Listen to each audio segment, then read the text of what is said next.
Et salut les béliers, j'espère que tout le monde va bien. Je reviens après un petit temps d'absence qui m'a fait grand bien. Je reviens en force avec les énergies de janvier 2023 qu'on va faire signe par signe. C'est le moment pour vous les béliers, donc je ne choisis pas à l'avance, je prends les cartes qui tombent et je tire les cartes sans vous pour vous faire gagner du temps, parce que je sais qu'on est tous pressés. Donc, on va quand même prendre le temps de se donner les messages qui sont nécessaires pour vous sur ce janvier 2023, sur ce début d'année. On voit qu'on travaille l'amour de soi. Ok, donc on est dans les énergies du chakra cœur. Hein. Donc l'amour de soi, le vert, c'est quelque chose de bien particulier, le travail de l'amour de soi. Donc si vous voulez, après le tirage, avoir un peu plus d'informations et rentrer dans le personnalisé, vous prenez un petit rendez-vous avec moi et on regarde ce que ça dit sur un rendez-vous plus long. Là, c'est une guidance générale, vous ne prenez que ce qui résonne en vous. En tout cas, les béliers, si vous travaillez l'amour de soi, c'est une très bonne partie de votre travail d'introspection, de travail personnel, puisque je trouve que c'est vraiment une réalisation de tout ce travail personnel qu'on fait, de tout ce, entre guillemets, développement personnel, pour résumer. Mais en tout cas, tout ce travail de guérison, de nettoyage et d'acceptation de plein de choses qui fait qu'on arrive à s'aimer soi, à avoir un taux vibratoire suffisamment haut pour ne pas se faire attaquer par les énergies des autres et en tout cas à se faire avancer, à faire bien travailler correctement sa loi de l'attraction. Voilà, si là-dedans il y a plein de mots que vous ne connaissez pas ou vous n'avez pas compris, si je ne suis pas claire, vous m'envoyez un petit message et puis je vous ferai une petite réponse en retour pour que vous voyez bien là où je veux en venir. Bélier, on nous annonce un changement imminent, ok? C'est le message un peu fort de ce que vous avez dans votre tirage de janvier 2023. Changement imminent, on est sur des énergies de... Comment dire? C'est pas de juste changer la couleur de la peinture du salon. C'est un peu une carte de transformation à venir.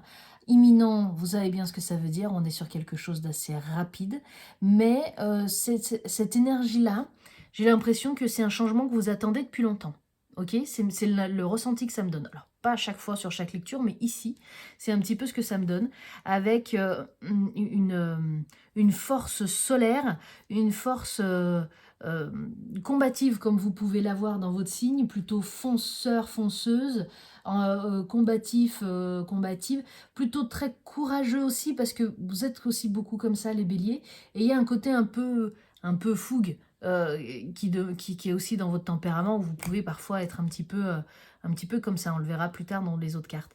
Ici votre énergie principale est donc autour de ce changement.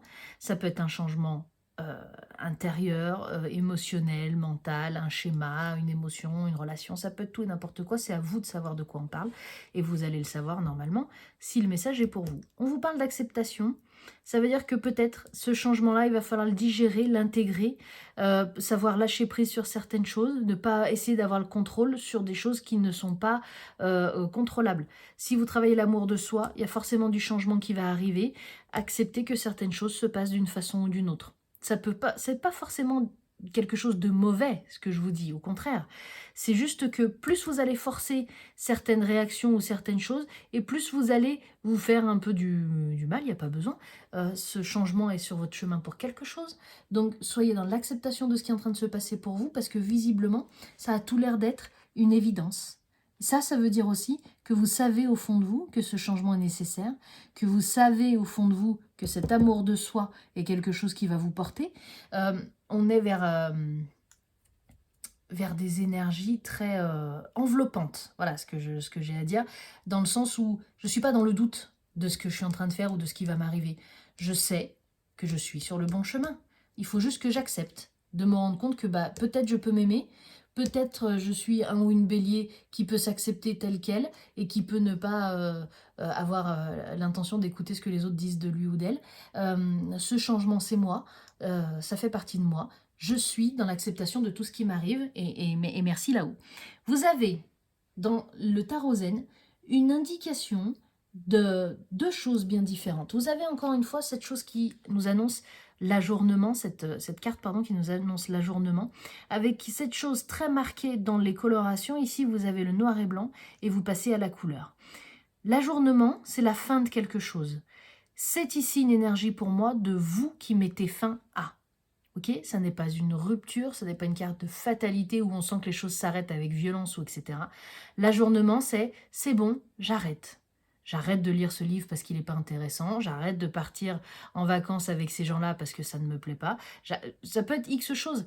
En tout cas, j'arrête ce schéma de pensée ou cette relation ou ce travail ou quoi que ce soit. Et je sais que je dois passer à autre chose. Si vous avez du changement, souvent quand il y a de la nouveauté, il y a quelque chose qui se termine. Je prends souvent l'exemple de vous avez 3 carottes pourries dans le frigo, on les a tous eues à un moment ou à un autre.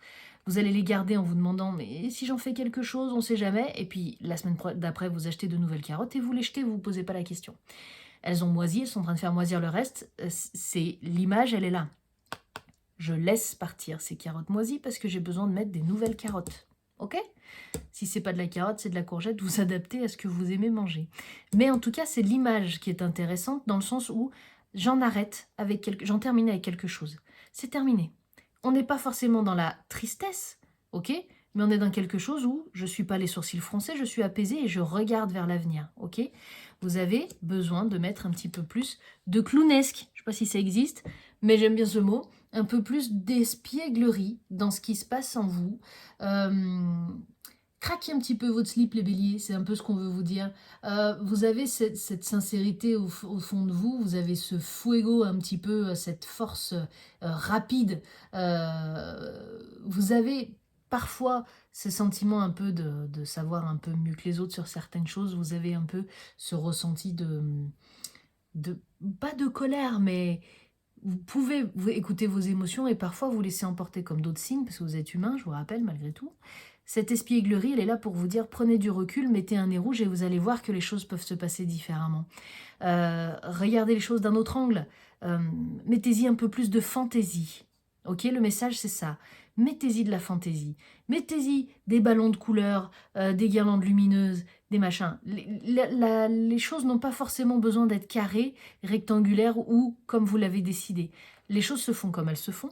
Mettez-y un petit peu de paillettes. Ok ? Mettez-y un petit peu de drapé. Amusez-vous un petit peu. Vous avez cet enfant intérieur qui demande ici à ressortir parce que comme on lui apprend à s'aimer, il va avoir ce sentiment, cet enfant intérieur, de devoir se révéler pour exister. Donc, soyez un peu plus dans cette innocence de l'enfance, ok ? Enfin, c'est pas un ordre quand je dis soyez, c'est le message qu'on veut vous faire passer. Vous avez ici une carte d'espièglerie bien pertinente dans « j'en termine, je mets de la légèreté, j'ai un changement qui m'attend ». Vous avez derrière 3 cartes avec le tarot qui sont toutes dans la famille du bâton. Donc on est dans vraiment une énergie, un message commun. Vous avez le 9 de bâton qui est vraiment la carte du c'est bon, j'en ai un petit peu bavé, hein, j'ai un petit peu des marques et des pansements, j'en ai un petit peu lourd, hein, on voit qu'il a encore son bandeau, il porte encore quelque chose, c'est un petit peu lourd, mais il y a quelque chose qui m'empêche de terminer ces 10 bâtons. Il y a quelque chose qui m'empêche d'avancer, peut-être quelque chose que je n'accepte pas ou je me fais pas confiance alors que je suis sûre que je suis sur le bon chemin. C'est un petit peu la carte du bout du tunnel, ok, mais il faut apprendre à se faire confiance et il faut se dire que on est fier de soi, on a de l'espoir, on a le droit d'être fatigué un soir et de ne pas vouloir faire X choses, mais on sait qu'au fond, on aura le temps de faire ces choses-là, donc on ne se met pas la pression, on prend de la hauteur encore une fois, on met un peu de drôlerie, on met un peu de choses aussi autour de ça, parce que c'est aussi ce qui vous correspond. Hein, vous avez le 7 de bâton qui sort à côté, c'est celui qui garde le courage, justement. Vous voyez, cette position, elle n'est pas du tout comme lui, où il est renfermé, c'est une position un peu de guerrier, guerrière. On sait qu'on doit transcender quelque chose, c'est une question de moment, on laisse venir le bon moment. On va s'accomplir, on le sait, on est encore dans un petit effort, il y a encore un petit peu à ramer, mais on est dans quelque chose de plutôt... on sort d'une période d'adversité, ok ? On a confiance en soi et on sait garder cette confiance en soi. Vous avez ce cavalier de bâton qui est sorti à l'envers. Alors, je la garde à l'envers parce que le message est bien particulier. Parce que le cavalier de bâton à l'endroit, c'est quelqu'un qui est très charismatique. C'est quelqu'un qui va, qui a, excusez-moi, mais la gueule bien ouverte, qui sait faire bonne figure, qui a de la prestance, qui a du chic, qui a du bagou, qui a tout ça, quoi. Qui a un beau parleur, c'est le mec bah, il arrive, on l'écoute quoi. Hein, déjà, il arrive, on le voit arriver. Vous l'avez à l'envers, ça veut dire que c'est l'énergie inverse. Vous n'êtes pas assez en confiance, vous êtes peut-être en retrait, vous savez peut-être difficilement utiliser les bons mots pour la communication, vous êtes en train de travailler l'amour de soi, donc peut-être qu'il y a des choses qui ne sont pas assez douces encore, ou assez aimantes et réconfortantes, de vous à vous, donc de vous aux autres. J'ai quelque chose ici où on manque de ruse, on manque d'adaptation peut-être, hein, on est peut-être un peu trop dans un cadre. C'est pour ça que vous avez l'espièglerie. C'est deux cartes qui vont bien ensemble pour moi parce que mises comme ça, elles sont totalement en binôme presque. Et là, comme vous l'avez à l'envers, c'est vraiment l'énergie du Mézi, du clown, parce que il manque cette énergie un peu plus fofolle qui peut vous caractériser et que vous ne laissez pas sortir, pour X raisons. En tout cas, acceptez cette part de vous, vous êtes en train de travailler l'amour de vous, acceptez que votre entièreté fasse aussi partie de ça avec ces émotions-là et ces traits de caractère-là. Mais voilà ce que vous avez à travailler sur janvier 2023. N'hésitez pas si vous avez des questions un petit peu plus précises ou des choses que vous voulez savoir, je vous répondrai avec plaisir. En tout cas, des choses qui ne sont pas claires aussi, je vous répondrai avec plaisir. Et en tout cas, on se retrouvera très certainement pour les énergies du mois prochain. En tout cas, moi, ce sera avec plaisir. Et puis, je vous souhaite un très bon début d'année. Merci beaucoup, au revoir.